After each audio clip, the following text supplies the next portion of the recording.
بسم اللہ الرحمن الرحیم، الصلاۃ والسلام علیکم یا سیدی یا رسول اللہ۔ تمام دیکھنے والوں کی خدمت میں میرا بہت مؤدبانہ سلام۔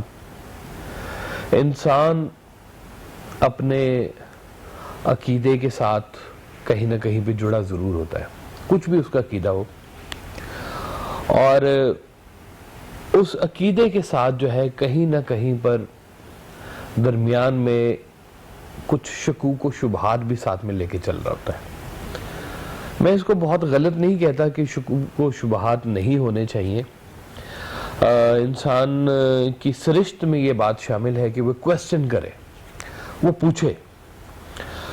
جو ایمان والے لوگ ہیں جب وہ ایمان میں داخل ہوتے ہیں تو ایمان کے سفر پہ چلتے ہوئے بھی ان کے کچھ کویسچنز پیدا ہوتے ہیں، یہ نہیں ہوتا کہ نہیں ہوتے، ضرور ہوتے ہیں۔ اللہ تعالیٰ نے انسان کو جو ہے وہ باعقل بنایا، باشعور بنایا، اور لیکن یہ جو ایمان کا جو تعلق ہے نا جی، یہ اس کا تعلق عقل سے زیادہ جو ہے نا وہ آپ کا قلب ہے، آپ کا دل ہے۔ کیونکہ ایمان کے اندر کئی ایسی چیزیں ہیں کہ جن کو عقل پروو نہیں کر سکتی، لیکن چونکہ آپ کے ایمان کا حصہ ہے، اس کو آپ کو قلب سلیم سے ہی اس کو جو ہے آپ کو ماننا پڑتا ہے۔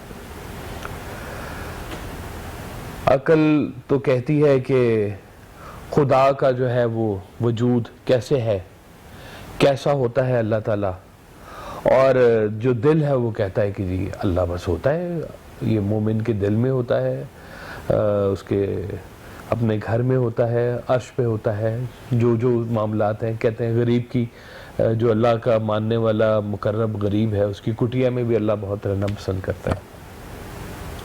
تو مومن کا دل جو ہے یہ بھی ایک اللہ کا عرش کہلاتا ہے، کہ جو مومن کا دل ہے یہ بھی ایک اللہ کا عرش ہے۔ تو مومن کے پاس تو اللہ تعالیٰ رہتا ہی ہے۔ اب یہ جو ہمارے زندگی کے جو فیصلے ہوتے ہیں نا جی، اعتماد عقیدہ جہاں پر زندگی میں کم ہو رہا ہوتا ہے نا، وہاں پہ شکوک پیدا ہوتے ہیں، شبہات پیدا ہوتے ہیں، وسوسے پیدا ہوتے ہیں، اندیشے پیدا ہوتے ہیں، اور یہ ساری چیزیں جو ہیں انسان کو کچھ نہ کچھ لرن کرنے پہ سکھاتی ہیں، اس کو کچھ نہ کچھ سکھا رہی ہوتی ہے۔ لیکن وہ لوگ بہت طاقتور لوگ ہوتے ہیں جو ان چیزوں کو پھر آہستہ آہستہ اپنے ایمان کی طاقت سے، اپنی روح کی طاقت سے جو ہے ان کے اوپر جو ہے وہ حاوی ہوتے ہیں۔ اگر کہیں کہ اللہ کا وجود کہاں ہے، کیسے ہے، تو اس کا کوئی جواب نہیں آپ کو دے سکتا، لیکن جو مومن ہے وہ کہتا ہے کہ جی میں ہوں، موجود ہوں میں، اور میرا ایمان ہے کہ اللہ تعالیٰ موجود ہے، تو پھر وہ کہتا ہے کہ یہ میرا ایمان ہے، اور اب اس کے آگے کوئی دلیل نہیں ہے۔ وہ ایک میں نے مووی دیکھی تھی، بڑی پرانی کوئی، اس میں وہ کرسچینٹی کے اوپر کچھ معاملات چل رہے تھے، تو اس میں وہ جو ان کا فادر جو بنتے ہیں، پوپ بنتے ہیں، وہ ان میں سے ایک نوجوان ایسا تھا کہ جو بن تو رہا تھا فادر، لیکن اس کا نا اللہ پہ کوئی یقین نہیں تھا کہ یہ واقعی ہے سسٹم اللہ تعالیٰ کا کہ نہیں، اور لیکن پھر بھی وہ تعلیم حاصل کر رہا تھا یہ والی ساتھ کے ساتھ جو بھی ان کی ہوتی ہے کرسچینٹی کی۔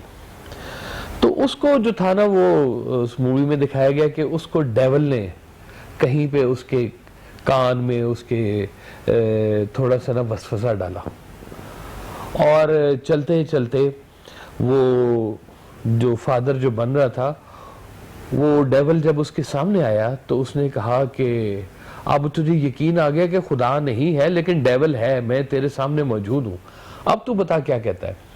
وہ کہتا ہے کہ تیرے ہونے کا وجود ہی جو ہے میری استقامت کو جو ہے نا وہ بنا گیا، کہ تو ہے اس لیے مجھے پتا چل گیا کہ رب بھی ہے۔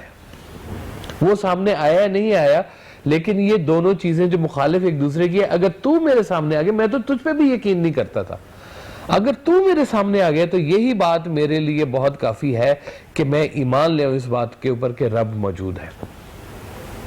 اب یہ جو وسوسہ، یہ دوسرا جو یہ آسپیکٹ جس کو آپ کہتے ہیں کہ بلیف کے علاوہ والی جو چیز ہوتی ہے، سم ٹائم یہ بھی آپ کے ایمان کو بڑھا رہی ہوتی ہے کہیں نہ کہیں پہ۔ کہنے کو تو یہ بہت اس کی نیگیٹیوٹی ہے وسوسے کی، کہ یہ شیطان کا کام ہوتا ہے. کہتے ہیں انسان وسوسہ پیدا کرتا ہے, جنات وسوسہ پیدا کرتے ہیں, ابلیس وسوسہ پیدا کرتا ہے. یہ کان میں آ کے تھوڑی سی کوئی وسپرنگ کرتے ہیں آپ کے, اور وسپرنگ کیا کرتے ہیں کہ یہ آپ کے ایمان کو تھوڑا سا گھن لگا دیتے ہیں. وسوسہ کہتے ہی اس کو ہے کہ ایمان کو اپنے شک کی نگاہ سے دیکھنا. وہ کہتا ہے کہ جی یہ اللہ تعالیٰ کہتا ہے کہ یتیم کو کھانا کھلاؤ, تو شیطان کہتا ہے کہ یہ اللہ تعالیٰ نے یتیم بنایا ہی کیوں.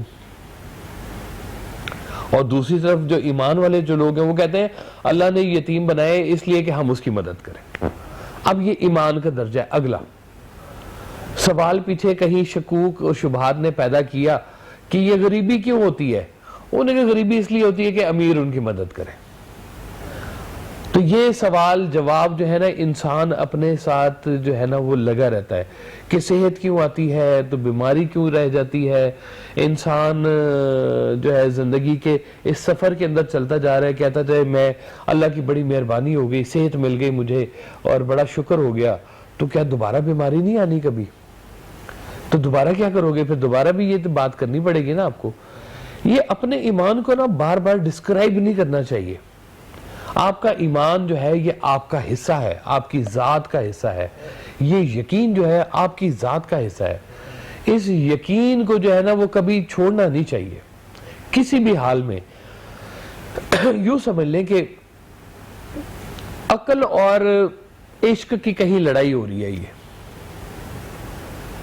کہ وہ کہتے ہیں کہ نار نمرود حضرت ابراہیم علیہ السلام کے لیے جو لگائی گئی, تو اب کوئی باشعور انسان یا کوئی عقل والا انسان دیکھتی ہوئی آگ کے اندر چھلانگ نہیں لگائے گا. وہ کہے گا ہاتھ ٹچ کے پہلے میں اس کو دیکھوں تو صحیح کہ واقعی یہ آگ ہی ہے, حرارت ہے اس کے اندر کہ نہیں ہے. اور دوسری طرف جو ہے وہ کہا کہ بے خطر کود پڑا آتش نمرود میں عشق, عقل ہے محو تماشائے لب بام ابھی. کہ یہ جو عشق تھا اس نے اس سارے وسوسے کی, اس سارے بے یقینی کی دھجیاں اڑا دی اور وہ بے خطر جو تھا وہ کود پڑا. حکم کہتے ہیں کہ اگر آپ کسی کے حکم کے تابع بھی ہو جائیں تو آپ کو وسوسہ کبھی تنگ نہیں کرتا زندگی میں, چاہے وہ حکم دینے والا آپ کے پاس موجود ہے یا آپ سے کچھ صدیوں کے فاصلے کے اوپر موجود ہے. لیکن کوئی ایک شخصیت آپ کی زندگی میں ایسی ہونی چاہیے کہ جس کے حکم کے اوپر نفع نقصان کے سوچے بغیر آپ عمل کرنا شروع کر دیں. نفع نقصان تو پھر وہ عقل والی بات آ جاتی ہے نا, وہ اندیشوں کے ساتھ جڑ جاتی ہے بات. وہ کہتے ہیں کہ فقر اور اندیشہ سود و ضیاع, فقر اور اندیشہ سود و ضیاع ایک حسین چہرے کے اوپر جیسے چیچک کے داغ. کہ اگر آپ کے پاس فقر ہے, آپ کے پاس یقین ہے, تو اب نفع نقصان کے اگر آپ کے پاس اندیشے پڑے میں ہیں تو یہ ایسے ہی ہے جیسے آپ کا حسین چہرہ اور اس کے اوپر کوئی چیچک کے داغ جو ہے یہ اس طرح سے سامنے آتے ہیں. یقین ایک خوبصورت منزل کا نام ہے, اور یہ جو وسوسے ہیں یہ اس کے اندر جو ہے نا وہ گھن پھیلاتے ہیں. تو وسوسوں کو, اندیشوں کو جو چیز زندگی میں توڑتی ہے وہ ہے آپ کا یقین, آپ کا عشق. آپ کسی کے حکم کے تابع ہو جائیں, یہ بات آپ کو ہمیشہ توڑتی ہے. محویت آپ کو مل جائے زندگی کے اندر, محویت ہوتی ہے ایک ہی خیال کے اندر گم ہو جانے کا نام محویت ہے. وہ ایک کہانی ہے وہ مولانا روم کی کہ ایک کشتی تھی, کشتی میں ملا بیٹھا ہوا تھا اور ساتھ میں ایک عالم دین بھی بیٹھا ہوا تھا. تو وہ جب وہ جا رہی تھی بیچ دریا میں کہیں پہنچی تو عالم نے پوچھا ملا سے کہ تمہیں نحو آتی ہے؟ تو اس نے کہا جی مجھے نحو نہیں آتی. تو اس نے کہا تیری تو آدھی زندگی ضائع ہو گئی. تو تھوڑی دور گئے تو وہ آگے آ گیا گرداب, ورل پول جس کو کہتے ہیں, وہ گرداب آ گیا اور کشتی اس کے اندر ہچکولے کھانے لگی. تو ملا نے پوچھا کہ عالم صاحب آپ کو تیرنا آتا ہے؟ تو اس نے کہا کہ نہیں مجھے تیرنا نہیں آتا. انہوں نے کہا پھر آپ کی ساری زندگی ضائع ہو گئی. تو یہ زندگی کے اندر نا نحویت نہیں چاہیے, عقل ہی نہیں چاہیے, ہمیں محویت بھی چاہیے ساتھ میں, کہ اس بڑے خیال کے ساتھ کہیں پہ مرج ہو جانا جو ہے یہ آپ کو اندیشوں سے, آپ کے آنے والے کل کی پریشانیوں سے, یہ اندیشے وسوسے جو ہے نا یہ ابھی ہوئے نہیں ہوتے, یہ ابھی ہونے ہوتے ہیں, اور آپ کو ان کی فکر پہلے سے لاحق ہونا شروع ہو جاتی ہے. یعنی کہ آپ کے انتظار کا جو رخ ہے وہ خراب ہو رہا ہے کہیں نہ کہیں پہ. آپ اپنے آنے والے وقت میں جو ہے وہ کہیں نیگیٹیوٹی میں چلنا شروع ہو گئے. سرکار ایسا فرمایا کرتے تھے کہ اپنے انتظار کا جو ہے نا وہ رخ ٹھیک کرو, کہ آپ کے انتظار میں آگے کیا چیز ہے.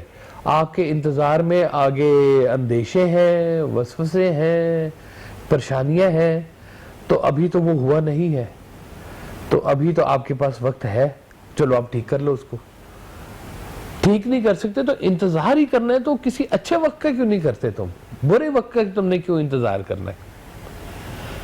تو زندگی میں ہمیں یہ بات بڑی سوچنے والی ہے کہ یہ جو کہتے ہیں نا کہ ایمان سلامت ہر کوئی منگے, عشق سلامت کوئی ہو, کہ یہ جو عشق ہوتا ہے نا یہ بڑی مشکل سے یہ ملتا ہے انسان کو, اور یہ کوئی مانگتا ہے. یعنی کہ ایمان کا بھی ایک درجہ ہے عشاق والا, عشق والا, کہ جہاں پہ آپ کے یہ جو وسوسے, خیال, اندیشے جو ہیں یہ جل جاتے ہیں بالکل. یہ کہتے ہیں عشق جو ہوتا ہے نا کسی کے اندر, یہ ایک آگ کی طرح ہوتا ہے, آگ. اب کہیں کہ لوہا اگر آگ میں ہو تو لوہا آگ ہے یا لوہا ہے؟ وہ کہتے ہیں جب تک آگ میں ہے تب تک تو وہ آگ ہی ہے. وہ آگ سے باہر نکلے گا تو پتہ چلے گا اس کی صفت کیا ہے, ورنہ تو آگ کے اندر تو وہ اس کو آپ جو تاثیر آگ کی ہے وہی اس وقت اس لوہے کی ہوئی بھی ہوتی ہے. تو وہ کبھی اپنے آپ کو آگ بھی کہہ دیتا ہے, لوہا, کیونکہ وہ اس صفت کے اندر اتنا گم ہوا ہوتا ہے کہ اس کو لگتا ہے کہ یہ بھی وہی صفت ہے. لیکن لوہے کو بھی پہچاننا چاہیے کہ یہ مہربانی اس آگ کی ہے جس نے یہ حدت دی ہوئی ہے, ورنہ تو وہ لوہا ہی ہے.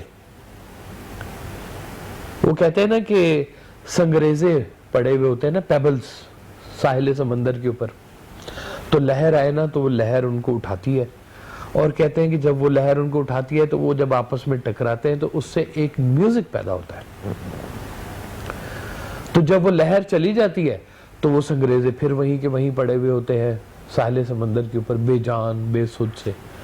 تو کہتے ہیں یہ لہر کی نا مہربانی ہے کہ وہ آتی ہے اور آ کے تھوڑے سے آپ کے اندر جو ہے نا وہ میوزک پیدا کرتی ہے, حرارت پیدا کرتی ہے. تو یہ لہر کے سارے کمال ہیں کہ وہ آپ کے اندر آتی ہے اور ساری بات کرتی ہے. تو کہتے ہیں یہ جو عشق ہے یہ چولہے کی طرح ہے, وہ جو مٹی کا چولہا نہیں ہوتا جی, مٹی کے چولہے کی طرح, جس پہ پرانے وقت میں ہمارے گھروں میں خواتین جو تھی وہ کھانا شانا پکایا کرتی تھی. وہ کہتے ہیں کہ یہ آگ جلتی ہے, اس چولہے کے بیچ میں لکڑیاں رکھتے ہیں اور لکڑیوں کے اوپر پھر پتیلی شتیلی رکھ کے, اب کہتے ہیں کہ جب وہ آگ بند بھی ہو جاتی ہے نا تو بھی اس چولہے کے اندر جو ہے نا کیڑا نہیں آتا. اس کو پتا ہوتا ہے کہ یہ آگ تو بند ہو گئی لیکن حدت کہیں اس مٹی کے اندر موجود ہے, کیڑا اس سے دور بھاگتا ہے. یہ جو کیڑا ہے نا جی, یہ ہے شک, یہ ہے وسوسہ, یہ ہے آپ کا وہ خیال کہ جو آپ کے ایمان کو کمزور کر رہا ہوتا ہے. اگر آپ کے اندر عشق کی وہ حدت موجود ہے نا تو یہ سارے کیڑے ویسے ہی جل کے تباہ ہو جاتے ہیں. وہ کہتے ہیں منم محوے خیالے او نمی دانم کجا رفتم, کہ مجھے نہیں معلوم کہ میں کدھر تھا اور کیا کر رہا تھا. وہ ایسے خیال کے اندر چلتا جاتا ہے, وہ خیال جدھر لے کے جا رہا ہوتا ہے انسان پھر اس طرف ہی چل رہا ہوتا ہے. اس کو کبھی جو ہے نا اندیشہ اور وسوسہ اس کو تنگ نہیں کرے گا, اس کے پاس نہیں آئے گا, کیونکہ وہ کسی حکم کے تابع چل رہا ہے, وہ کسی خیال کے اندر چل رہا ہے. جس انسان کو یہ پتا چل جائے کہ یہ جو ہم جس سٹوری میں سے میں گزر رہا ہوں, ہم سب گزر رہے ہیں, یہ اس سٹوری کا ایک رائٹر موجود ہے جس نے لکھا کہ فلاں شخص نے اتنی دیر کے لیے آنا ہے، اس کا رنگ روپ یہ ہوگا، وہ امیری غریبی اس کی یہ ہوگی، اس کی اولاد یہ ہوگی، اور اس کے جانے کا یہ دن معین ہے، اور اس کا رزق اتنا موجود ہے۔ اب اس سٹوری کا رائٹر کوئی اور ہے، تو مجھے یاد ہے سرکار والد صاحب نے ایک دفعہ فرمایا کہ دیکھو تم کون سے اتنے لمبے پلان بنائی جا رہے ہو، تم تو خود کسی کا پلان ہو۔ اب اپنی ذات کو اس پلان کے حوالے سے جو لوگ دیکھتے ہیں ان کے اندر شک نہیں آتا، کیونکہ ان کو پتا ہے کہ یہ معاملہ جو ہے نا میرے اور اللہ کے درمیان ہے۔ یہ معاملہ شک ہے میں، اور ایمان کیا ہے؟ آپ، اللہ کے حبیب، یہ ہے ایمان۔ آپ کہتے ہیں کہ یہ جو میں ہے نا یہ سوال کرتا ہے اندر سے، یہ کوشچن کرتا ہے، پوچھتا ہے بار بار کہ یہ جو ہم ایمان میں سے گزر رہے ہیں واقعی اس کا جو ہے اینڈ رزلٹ اچھا ہی ہوگا کہ نہیں ہوگا۔ تو جیسے جیسے وہ اپنے میں سے نکل کر تو میں داخل ہونا شروع ہو جاتا ہے تو کہتے ہیں کہ یہ من و تو کے درمیان کا فاصلہ اب کم ہوتا جا رہا ہے۔ تو یہ تو ساری بنیادی تصوف کی جو ہے کہ آپ اپنی میں کو ختم کریں، آپ اپنے میں کے جو سوال ہیں ان کو جو ہے اپنے یقین کے ساتھ، اس کے مہربانی کے ساتھ جس کے ساتھ آپ کا تعلق ہے اس کے ساتھ کہیں پہ بنائیں گے تو یہ معاملہ سارا سیدھا ہوگا۔ ورنہ زندگی میں بڑے بڑے معاملات جو ہیں وہ نظر ہو جاتے ہیں آپ کے شکوک و شبہات کے ذریعے۔ وہ کہتے ہیں کہ انسان جو ہے نا فیصلہ کرتا ہے اور اس فیصلے کو پھر ری ڈسکور کرتا ہے اور پھر فیصلہ کرتا ہے۔ آپ زندگی میں فیصلوں کو نکالنا شروع کر کے فیصلہ کر لیں۔ بیٹا ہے، فیصلہ ہو گیا بیٹا ہے، اب وہ غلط کرے گا تو کیا بیٹا نہیں ہے؟ پھر بھی بیٹا ہے۔ وہ بائبل کے اندر نا ایک کہانی لکھی ہوئی ہے کہ ایک بادشاہ تھا، اس کے دو بیٹے تھے۔ جو بڑا بیٹا تھا اس نے کہا کہ جی مجھے جو ہے نا اپنی جائیداد کا سارا حصہ دے دیں، میں تو چاہتا ہوں کہ میں دنیا کی سیر کروں، اور یہ چھوٹا بیٹا جو ہے نا یہ آپ کا بڑا تابعدار قسم کا بیٹا ہے، اس کو آپ اپنے پاس رکھیں، اس کو بادشاہی دیں، شہزادہ بنائیں، میرا حصہ مجھے دے دیں، میں تو جا رہا ہوں سیر کرنے کے لیے۔ بادشاہ نے کہا کہ ٹھیک ہے بھائی، تم اپنا حصہ لے لو جو تمہارا بنتا ہے، اور تم جانا چاہتے ہو جاؤ۔ کہتے جی وہ بیٹا اپنا حصہ لے کے چلا گیا، اور وہ کہتے ہیں کنویں کے کنویں بھی ہوں تو ختم ہو جاتے ہیں آخر، جب آپ خرچ کرنے پہ آئیں اور انکم کوئی نہ ہو تو کرتے کرتے جناب وہ جو بیٹا تھا وہ اس حالت پہ پہنچ گیا کہ وہ جو کہتے ہیں نا پگز کے ریوڑ میں، وہ پگز کو جو تھا وہ سوروں کو چرا رہا تھا وہاں پہ۔ تو وہاں پہ اس کو ایک دم سے پھر دوبارہ خیال آیا کہ میں اگر دوبارہ واپس چلا جاؤں اپنے والد کے پاس تو اس سے تو پھر بھی بہتر زندگی ہوگی، مجھے وہ نہ دیں جو صحیح رتبہ تھا، کیونکہ میں تو حصہ لے کے آ گیا ہوں، لیکن کم از کم اس زندگی سے تو پھر بھی بہتر ہی ہوگا کہ میں واپس چلا جاؤں۔ فیصلہ کر لیا اور واپس چلا گیا۔ اب وہ جب واپس جا رہا تھا شہر اپنے ملک میں تو بادشاہ کو اطلاع مل گئی کہ جی وہ ناخلف بیٹا جو تھا نا وہ واپس آ رہا ہے۔ بادشاہ نے اس کے لیے بڑا اہتمام کیا، بادشاہ نے اس کے لیے کھانے پکوائے، بکرے ذبح کیے، تیاریاں کی، شاہانہ شان استقبال کیا۔ اب وہ جو چھوٹا تابعدار جو بیٹا تھا وہ بیٹے کو درمیان میں سوال سوجا، اس نے کہا جی یہ تو اپنا حصہ لے کے چلا گیا سارے کا سارا، تو آپ پھر اس کو دوبارہ آپ عزت افزائیاں دے رہے ہیں اور ساری بات کہہ رہے ہیں، تو یہ کیا بات ہوئی؟ تو بادشاہ نے کہا کہ بات یہ ہے کہ دیکھو یہ جا کے واپس آیا ہے، یہ وہ دیکھ آیا ہے سارا کچھ، جو کچھ ابھی تم نے نہیں دیکھا، یہ ان منزلوں سے گزر آیا جن منزلوں سے تم ابھی نہیں گزرے۔ اب یہ جب وہاں سے ہو کے واپس آیا تو یہ زیادہ قیمتی ہو گیا ہمارے لیے۔ تو یہ جو واپس آنے والے جو لوگ ہوتے ہیں نا کہ جو سوال کے سفر کے ساتھ چلتے ہیں، انٹلیکچوئل لوگ ہوتے ہیں، میں یہ نہیں کہتا، بہت انٹلیکچوئل لوگ ہوتے ہیں کیونکہ کوشچنز کرتے ہیں، لیکن یہ انٹلیکٹ جب ایکسیپٹنس کے اندر آ جاتی ہے تو پھر یہ بہت قیمتی ہو جاتی ہے۔ مان لینے کے اندر ہی بڑی عافیت چھپی بھی ہوتی ہے۔ انسان کے تمام وصف سے جل کے خاک ہو جاتے ہیں جب آپ کا ایمان جو ہے اس کے ساتھ جڑ جاتا ہے۔ ایمان کیا ہے؟ فیصلہ ہے آپ کا، اپنی ذات کے اوپر ایک فیصلہ ہے، اپنے اللہ کے اوپر ایک فیصلہ ہے، اللہ کے فیصلوں کے اوپر ماننے کا نام جو ہے یہ ایمان ہے۔ وہ یہ نہیں کہتے کہ ہم اس ڈسٹریبیوشن کو نہیں مانتے، وہ کہتے تیری خوبصورتی ہے کہ یہ تو نے ڈسٹریبیوشن بنائی ہے۔ وہ یہ نہیں کہتے کہ یہ پہاڑ کیوں ہے تو یہ گلیری کیوں ہے، تو وہ کہتے ہیں گلیری بھی اس کی کریشن ہے تو پہاڑ بھی اس کی کریشن ہے۔ یہ ہم مانتے ہیں اس کو کہ گھوڑا جو ہے وہ گھوڑا ہے اور گدھا جو ہے وہ گدھا ہے، وہ اس ڈسٹریبیوشن کو مانتے ہیں۔ تو اللہ کے فیصلوں کو ماننے والے جو لوگ ہیں ان کے پاس یہ طاقت ہوتی ہے کہ وہ اپنی زندگی سے ان وسوسوں کو باہر کریں، اپنی زندگی سے نفی جو چیزیں ہیں یہ ان کو باہر نکالتے رہتے ہیں، گھستی بھی رہتی ہیں، نکالتے بھی رہتے ہیں، اور آخر چلتے چلتے جب کبھی ان کو وہ آگ، وہ عشق کی آگ جس کو کہتے ہیں، وہ اگر نصیب ہو جائے تو بس پھر یہ دوبارہ وسوسے اس کے قریب نہیں آتے۔ تو میری یہ دعا ہے اللہ تعالیٰ سے کہ ہمیں اس ایمان کے سفر میں چلتے ہوئے کہیں اگر ہمارے کوئی سوال ہوں، ہمارے شکوک و شبہات ہوں تو اللہ تعالیٰ ہمیں ان سے باہر نکالے اور خالصتاً ہمیں اپنے عقیدے کے اوپر چلنے والا بنائے۔ اب زندگی بھر جس نے کام کیا ہوا ہو اور اینڈ پہ آ کے وہ کہے کہ جی اب تو آدھی سے زیادہ ہماری گزر بھی گئی، اب آگے فیصلہ کرنا ہے آپ نے۔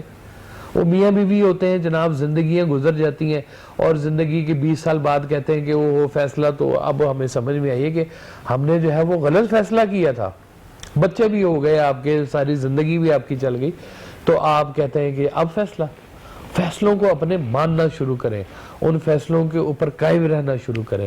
یہ استقامت ہے، یہ طاقت ہے اور یہ ایمان کی طاقت ہے۔ اللہ تعالیٰ سب کو ایمان کی طاقت سرفراز کرے اس سے، اور ہمیں یقین کے ساتھ چلنے کی اللہ تعالیٰ استطاعت جو ہے وہ ہمیں عطا فرمائے۔ اللہ آپ سب کا حامی و ناصر ہو، اللہ اس ملک پہ اپنا خاص کرم اور فضل رکھے۔ السلام علیکم ورحمۃ اللہ وبرکاتہ۔